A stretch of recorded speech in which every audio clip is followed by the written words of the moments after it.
Denver Broncos rookie linebacker Drew Sanders, he shined at Broncos Rookie Minicamp along some other undrafted guys as well and pro tryouts. What does this mean for the Broncos and who do we think makes the team? You'll get that and much more on today's brand new episode, Locked on Broncos. You are Locked on Broncos, your daily Denver Broncos podcast. Part of the Locked on Podcast Network. Your team every day. Denver Broncos Rookie Minicamp wrapped up over the weekend, and now we have a lot of clarity on some players that the Broncos had on the field for tryouts and Rookie Minicamp. Welcome into a brand new episode, Locked on Broncos, your daily Denver Broncos podcast, part of the Locked on Podcast Network, your team every day. Thank you so much, Broncos Country, for tuning in, making us your first listen of the day every single day. And shout out to all the everyday listeners out there. Subscribe or follow for free on YouTube or wherever you get your podcast so you get every episode as soon as it's made available. This episode is brought to you by FanDuel Sportsbook, official sportsbook of the NFL. Make every moment more. Visit FanDuel.com/lockedon today to get started. I'm your host, as always, Cody Roark, Broncos credential reporter for Mile High Sports, joined alongside, as always, by my co-host, Sayre Bedinger, site expert, predominantlyorange.com. Sayre, my friend, the Broncos Rookie Minicamp has officially concluded after Thursday, where, you had physicals. Friday was the first ingrainment, the first installment of it. Saturday, media got to watch and observe practice for its entirety. And then on Sunday, everything wrapped up as well. But hey, the Broncos back on the practice field. Sean Payton wearing a orange visor for the Broncos in his coaching debut in terms of being on the field and us getting to see. I tell you what, it was an eventful weekend, and there's a lot of things we got to grab outside of Rookie Minicamp, including the flash that is Drew Sanders.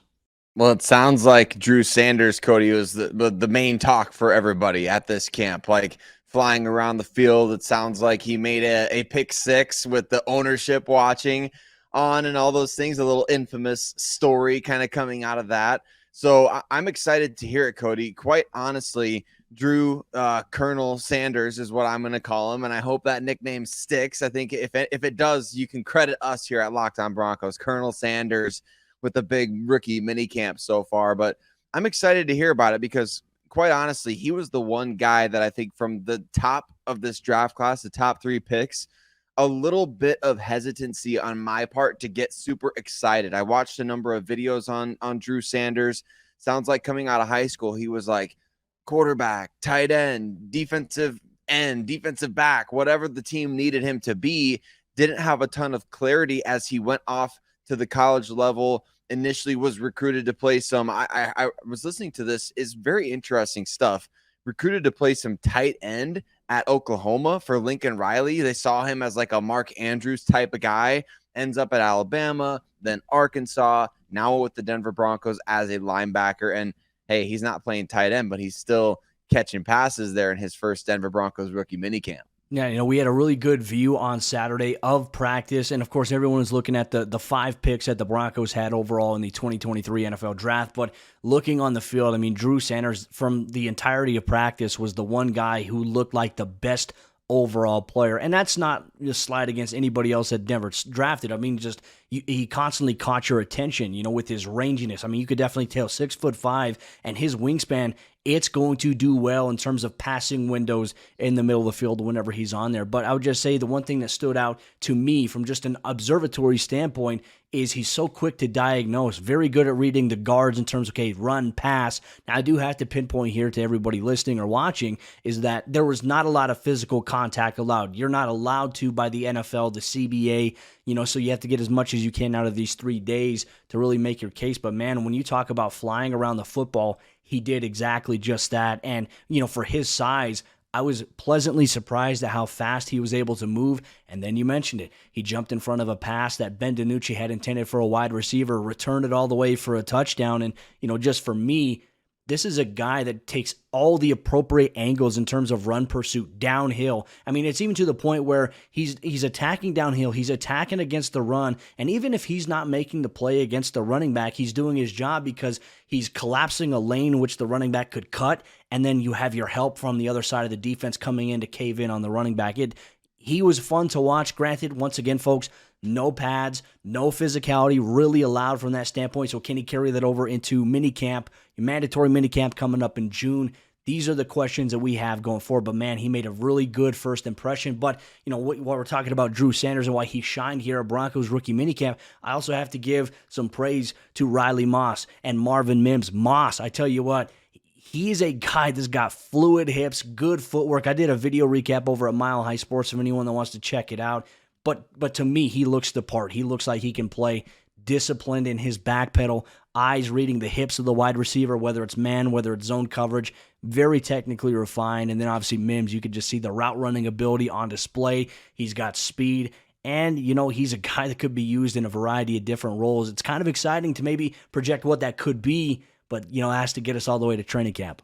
That's right. And we know Sean Payton and the coaching staff, they've got a vision for these players, and it's exciting to kind of start to see it unfold, right? Even if it's just getting bits and pieces here and there from practices, or if it's getting reports from people like you or those that are watching practice, Cody, I think hearing that the rookies kind of came in, even though the Broncos didn't have a pick, remember, until pick number 63 overall, it sounds like this rookie class is pretty impressive. And I got a chance to kind of listen through some of their post-practice interviews that they did and the post-practice press conference with Sean Payton. Obviously, look, the last thing that you want to hear is that these guys feel like they're just trying to take things in like drink through a fire hose, right? But it sounds like all these guys have kind of that pro mentality. They just kind of understand maybe the best way I think to put it is, from what I'm hearing, it sounds like these guys are understanding the vision the coaching staff has for them. They're understanding what the coaching staff is asking of them, and they're all on the same page,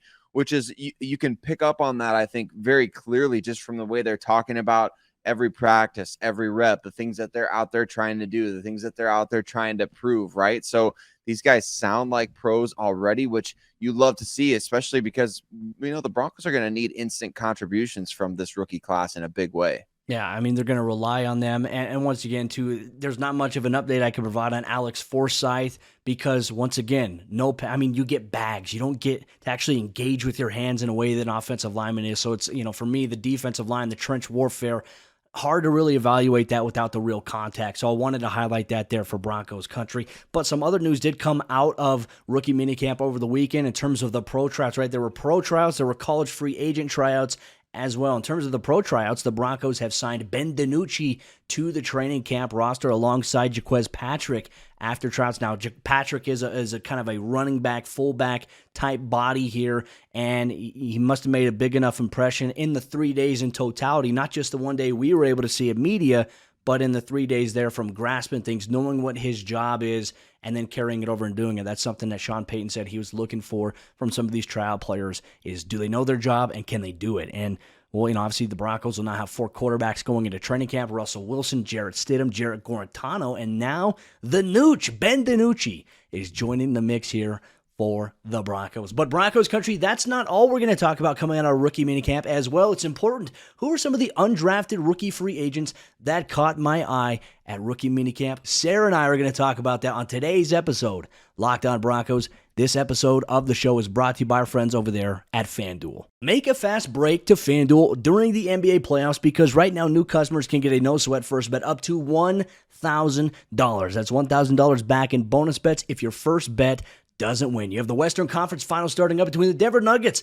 the Los Angeles Lakers. You got the Boston Celtics and the Miami Heat. How's it all going to pan out? FanDuel is the place to be to place your bet. There's no better place to bet all the playoff action than America's #1 sportsbook. Visit FanDuel.com/lockedon and get a no-sweat first bet up to $1,000. That's FanDuel.com/lockedon. FanDuel, official sports betting partner of the NBA. Which Denver Broncos undrafted rookies could be on the path to making that 53-man roster? Cody, I found it very interesting. After that Saturday practice, Sean Payton, he met with the media, and I know the Broncos have a very rich history of undrafted free agents making a significant impact in the NFL, but I didn't realize that in Sean Payton's years with the New Orleans Saints, they had the #1 most undrafted free agents making the team of any NFL team in terms of snaps played and all those different types of things. I thought that was a great note that he brought to the table, something that we can kind of file away and think about for the future is that these guys get an opportunity. We see the tape on the helmets. Now we don't see the Denver Broncos logo. We see the tape just like with when Sean Payton was with the New Orleans Saints. You got the player's name on the tape, on their helmet. They're going out there. They're getting a chance to prove draft status doesn't matter. Which players from this undrafted free agent group did you see out there at practice on Saturday that are going to maybe shock the world here a little bit, maybe crack this roster? Yeah, that's a great question, right? Because we're always looking for that. And the Broncos have had a very, very good history finding an undrafted rookie free agent that's contributed. Obviously, some big names over the course of history. You look at Rod Smith, Chris Harris Jr., look at current guys on the roster, like Tim Patrick's just another guy to name throughout there. Jalen Virgil, undrafted rookie free agents that were hoping to have their names called during the NFL draft and never did, but they still found a way to make an impact. There are quite a few players that stood out to me in Saturday's practice that we were able to view, Sayre. And first off, I think you're going to like this as an Iowa Hawkeye guy. Seth Benson was somebody who did stand out to me, inside linebacker there. He made some plays on defense, but more in particular, what stood out to me about Benson was his contributions during the special teams period. I mean, they were doing a return drill simulated. Obviously, Ben Kotwika, Mike Westhoff really setting things up. Seth Benson's running down there, taking the appropriate angle, dislodges the ball from the returner, picks it up, and it would have been a walk-in touchdown. He's just doing things like that, right? Making plays in a simulated situation like that is something that always catches the attention of the coaches. He might be a little undersized in terms of height from an inside linebacker standpoint in the NFL. But once again, there must be something brewing in that Iowa defense because he's very instinctual. And what he lacks in terms of height and maybe physicality or quickness, he makes up with intellect. And when you do that, you can play faster than, speed would dictate. If you're smart, you know where to go, you know how to diagnose things. He had a really good play in terms of being underneath on a vertical seam. And then the safety, out of Army was over the top there, did a really good job helping make that a little bit of a tough throw for any quarterback to make. He's a guy that stood out to me. I had a chance to talk with him, introduce myself to him back in the locker room after practice. And look, he's excited as well because he's not the only guy there. Ray Wilborn is another linebacker who's a former Iowa Hawkeye.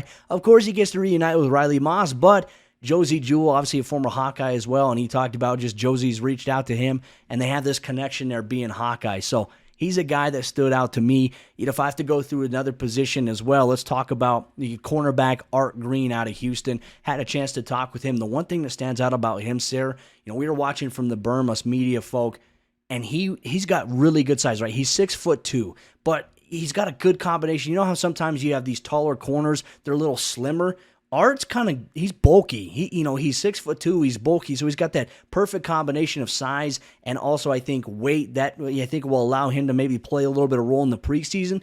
The one thing we do want to see, can he tackle? Can he be consistent in that department? Obviously, for him, he got one of the highest bonuses in terms of undrafted rookie free agents, so they're really investing in Art Green, maybe being a guy for them in some capacity for them at some point this season and maybe throughout training camp. But, man, those are the two guys that from the instant stood out to me in terms of the undrafted guys that were signed to contracts last week. Well, that gets me, and I hope everybody listening, really excited just because, we want to know that these guys are coming in. Like, remember after the draft, George Paton, Sean Payton, they talked about how they had some draftable grades on guys they were going after in undrafted free agency. I think Art Green, probably one of those guys. If money talks, if memory serves, Cody, he got the biggest guarantee of any of the Broncos undrafted free agents this year. So it kind of seems like maybe if money talks, then he's the guy that they maybe would say, hey, he's our top undrafted free agent in terms of, that manner of speaking. By the way, Art Green, doesn't it sound like the Broncos picked up a player out of like 1978 or something like that? That's kind of a throwback name right there. Sounds like he played for the Pittsburgh Steelers when they were the Steel Curtain or something like that. But I love it. And I love hearing about Seth Benson doing well as well. Like you mentioned, instincts and playing fast at the linebacker position. I think that's almost, if not on the same level of being like a great athlete at that position in today's game. You can have all these guys who are 6'3", 245, they run a 4.4 40, but if they can't play the game up here, they're not going to be effective at the NFL level. And there's countless examples of that throughout the league right now. For instance, right, the Broncos have two of those guys, Josie Jewell and Alex Singleton, two guys who aren't testing off the charts, but they play the game up here so well that they're able to lead and be two of the top linebackers on a top 10 defense in the NFL. I'm not saying Seth Benson's going to immediately go in there and be Josie Jewell or Alex Singleton, but I like what you're saying in terms of, hey, you can play special teams, you can make an impact right away in the NFL. You can play instinctually, you can eventually have a role in a defense on the NFL. In the NFL. So I think that's a really good sign, at least early on. These guys are showing these things. They're able to go out there, make some plays, do some things to catch the eyes of you and the coaches and all the different people out there watching. It's a big opportunity, isn't it? I mean, how many guys? The Broncos had a ton of guys out there for this rookie minicamp. Not a ton of spots on the roster available. You love to see guys like DiNucci and Jaquez Patrick getting signed after playing in the XFL. Just get that tape out there. Go out there and do something.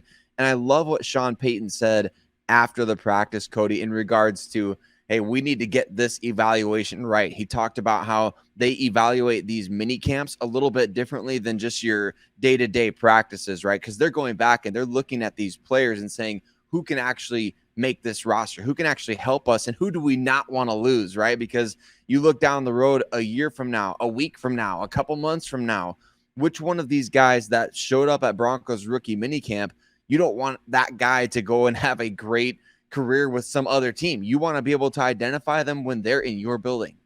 And that's key, right? You want to make sure that, hey, if this guy's in our building, he can play. We want to know that. And it goes back, and they watch every rep of practice, whether it's individual period, special teams, offense, defense, etc. They look at every rep, and that is something that Sean Payton really emphasized. He's like, I don't want to read about it. I don't want to hear about another guy playing well for another team when we had him here. So it goes to show that the way that maybe they're evaluating things is going to be very strict, and they're going to look at a lot of things maybe we don't see initially, and I'm excited about that. It's a different approach than what we have seen from this Broncos football team. I want to give a shout out to a couple of other undrafted guys. PJ Mustipher, defensive tackle out of Penn State, obviously got another big bonus as well for the Broncos. Good size to him as well. He looked impressive against Bags. Once again, you can only evaluate so much from the guys that are probably going to be involved in the most contact. It's hard to really give a true evaluation because they're hitting and striking Bags, but I'd say for his size, his first step, how quick he moves, and diagnosis, I think, is a good sign there. And then Nate Adkins, tight end out of South Carolina, a guy with high motor, high effort, high energy, not necessarily a guy that, was going out there and making a bunch of catches for the Broncos, but what stood out to me in special teams period, this is a guy who's moving around. In tight end individual drills, this is a guy that was probably performing the best out of everybody that was there at that time. And then another thing as well, in terms of the run game, he takes great angles. There was one play where he drove a defender, essentially, he could have buried him, but, obviously you can't, no contact, but took a great angle and pinned a defender from being able to make a play on a cutback. And, hey, you want to see things like that, and we'll see if, he's able to make the roster going forward. But one of the things we want to talk about as well here on today's episode of the show, Broncos Country. Tryout players, which players that tried out from the college level stood out in the eyes of me on Saturday, who could make a case. We'll find out this week if the Broncos decide to sign anybody. You'll get that on today's episode, Locked On Broncos. Real quick, I want to highlight, it's the Western Conference Finals. If you're a Colorado sports fan, the Denver Nuggets will be taking on the Los Angeles Lakers on Tuesday at Ball Arena. And you need to know about the Locked On Nuggets podcast hosted by Adam Mares and Matt Moore. They bring you all the pick and roll action between Nikola Jokic, Jamal Murray, Michael Porter Jr., and this Denver Nuggets basketball team that's looking to make it to the NBA Finals. Check it out today, the Locked On NBA Network. Who were some tryout players for the Broncos that attended rookie minicamp that caught our eye that maybe could get an opportunity to make the training camp roster? Thank you so much, Broncos Country, for tuning in, making Locked On Broncos your first listen of the day every single day on your favorite podcasting provider. Or if you're watching on YouTube, make sure you subscribe so you never miss out on an episode as soon as it's made available. And shout out to all the everydayers out there in Broncos Country. We appreciate you so much. Sayre, there were a lot of guys there, and look, there was you mentioned a multitude of guys that we didn't even mention. There were some first-year players or guys that didn't have an accredited season, like Delonte Hood, Fayon Hicks being another guy. They had multiple guys on the roster that, maybe on the back end of it last year that came in and had to fill in, and they got an opportunity to be out there just so they can get further acclimated into the system. But there are a multitude of players that were trying out from the college level, right? And you'd see maybe some smaller schools like, Division II, the RMAC, Colorado Mesa had a guy there. Colorado School of Mines had a couple of guys there, including quarterback Hunter Rackett. And then, you look at Western Colorado, Darius Gaines, a long, lengthy cornerback, obviously coming from Jazz Bain Systems there in the RMAC. But aside from that, these are guys that are all trying to make it onto the roster. And you had some big Power 5 schools as well. So let's take a look at some guys that maybe stood out to me. It's hard to put everybody into the microscope, right? Because when we only get a view practice for 2 hours and it's only just one practice versus the 3 practices that these guys have had, you have to figure, okay, hey, who stands out? Who's made plays? Who's caught your eye? Who's got your attention? I want to highlight Carlos Carriere, wide receiver out of Central Michigan. He's 6'5", 203 pounds. But Sayre, for his size, he moves really fast. He's got really good athleticism to him. And anything that was thrown his way by Broncos quarterbacks, whether it was Rackett or even Ben DiNucci, he was catching everything, and he has great demonstration of yard after the catch ability. And I would say one thing for him at his size, to be able to catch something, stop on a dime, make a move, and then get yards upfield, that is something that's promising. And hey, look, new wide receiver coach Kerry Colbert, he's got his eyes open because hey, I'm going to have all these guys to work with at training camp. We'll see if Carriere made a big enough impression here for the Broncos during rookie minicamp. Interesting name to watch out for there, Cody, because Carriere played last year for Central Michigan, of course, led the team in receptions and receiving yards. Before that, he was at Maryland for a few years, actually led Maryland in 2021 in touchdown catches with 5. So kind of an interesting factoid of the 6'5" receiver catching everything thrown his way. Who wouldn't want that, right? You absolutely want to get that guy to the 90-man roster if possible.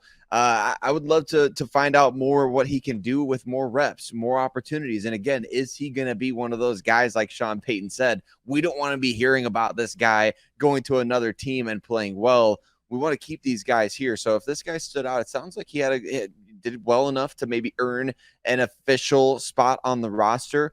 We'll kind of find out. I'm excited though. I think it's great to hear like a guy who gets a tryout opportunity, goes out there, does a great job, and makes an impression right away.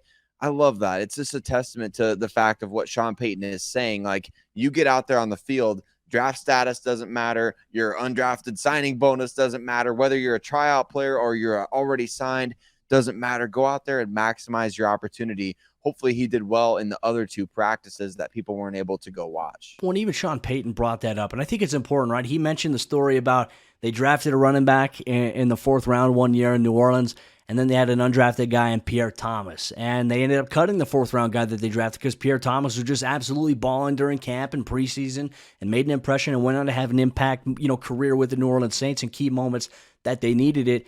It's just about what you do with the opportunity. And I'll tell you this, one position I think you and I both expressed some concern over in terms of depth or even just size, durability, would be the defensive line position here. And another guy, maybe a tryout player to keep an eye on out of Washington State, is Christian Mejia, defensive tackle. He's 6'3", 301 pounds. One thing that stood out to me when watching practice on Saturday is, hey, Marcus Dixon. Because the defensive linemen, they actually got to be a little bit closer to us than, some of the other positions. They had some good size to work with. Mejia is one of those guys, but not only does he have the size, but he has the quickness and the ability to, attack and then climb and close down a gap. Those are some of the things we saw. Once again, contact, it was not permitted, so everything will be determined based on effort, energy, the ability to comprehend and grasp what the defense is running here for the Broncos, and can he carry that over if he does get the opportunity to go into training camp. I do think that obviously there's Mustafa, who we talked about out of Penn State. Denver needs size at the defensive tackle position because, look, you have Mike Purcell in the final year of his contract. You have DJ Jones, who you signed, who's obviously an impact player, dealt with a couple of injuries, played banged up last year, missed 2 games. He could have missed more, played through some injuries. You still need to add some guys there. You need to add some size, and hey, this is a great opportunity there. And he was one guy that I did see getting praise from Marcus Dixon during the whole process of coaching him up during individual periods. So I wanted to highlight that because I think it is important. And, I'm curious for your thoughts here, Sayre, as we close out today's episode of the show. Do you feel the same way about defensive tackle? I do, Cody, and I like that this guy's coming off a year in which he had a career best 5.0 sacks last season. So obviously building on a little bit of productivity there to end his collegiate career. The Broncos need that. They need more bodies, I think, on the defensive line just to get more looks at guys. That's why they brought, this guy in. That's why they brought in Mustafa. That's why they brought in, the NFL international player, right? And I'm excited to get to know all these guys, the back end of the roster players, because this is a position group where the Broncos not necessarily lack the talented depth, but they lack clarity, I would say, in terms of what their depth is going to be. These guys, Jordan Jackson, the guy that they picked up as a futures contract player from Air Force, previously of the Saints. I'm excited to watch this position group unfold in particular. And like we've talked about with Christian Parker many times, the Broncos only retained 2 coaches from the previous coaching staff, Marcus Dixon, the defensive line coach, being the other one. I'm always fascinated to see, okay, what kind of guys are they giving Marcus Dixon to work with and who's standing out to him? Because I think his opinion as they assemble this roster is going to carry a lot of weight. Well, also I'd say one observation that I made, it seems like Sean Payton, being a head coach, it's tough because you want things a certain way, right? You know that, hey, as the head coach, this is the standard I want to create, but he's also communicated that to his coaches, and he trusts them to do it. And if not, like, he's going to make changes. So that was definitely evident out there, is that, hey, he believes that he and his coaching staff are 100% on the same page. They're all in tune with it. And I think that's important to have consistency in the message, not only just from the head coach, but you're getting that from not only the coordinators, you're getting it from your position coaches as well. That was something that stood out in a massive way during rookie minicamp for the Denver Broncos. And the next time we're going to see the Broncos on the field, Sayre, it will be next week overall, the week of the 23rd through the 25th. There will be OTAs, and this is where the veterans get to come back into the mix as well. You know, one thing here, Broncos Country, we're going to have you covered every single day, every step of the way here, the Locked On Broncos podcast. And for all you everydayers out there, tomorrow's episode of the show, good news on the Javonte Williams side of things. According to Sean Payton, Javonte Williams is expected to be ready for the start of training camp. We talk about what that means if he is truly ready to go and what that can do for the Broncos offense this upcoming season. You'll get that on tomorrow's episode, Locked On Broncos.